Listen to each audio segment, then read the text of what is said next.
קצת על איך טרסטמרק נראית מבפנים. זה הלובי של החברה. אתם רואים שיש פה גינה עם מפלי מים זורמים, מאוד יפה דרך אגב, דגם של איזה אווירון וגרמי מדרגות שעולים למעלה. זה אזור חדר האוכל. אתם רואים, יש כאן כיסאות שאנשים יושבים. בואו ניכנס למטבח, נראה מה מגישים. היום זה יום שישי, אז זה די מצומצם.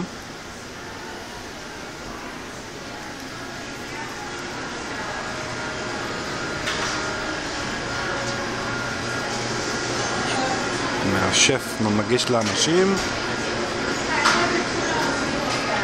בר סלטים וקופה שמשלמים.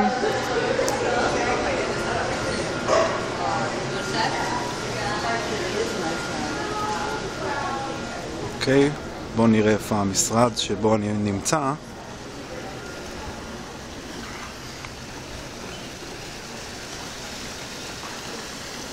פשוט עולים במדרגות.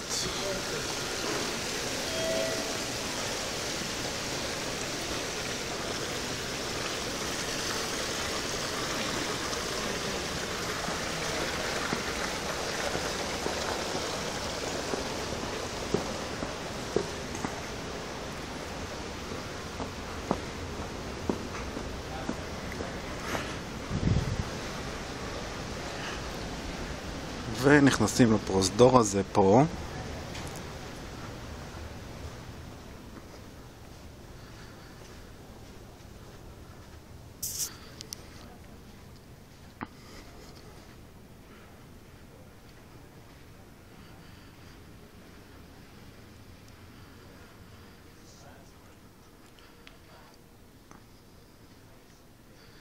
הנה, זה המקום שלי.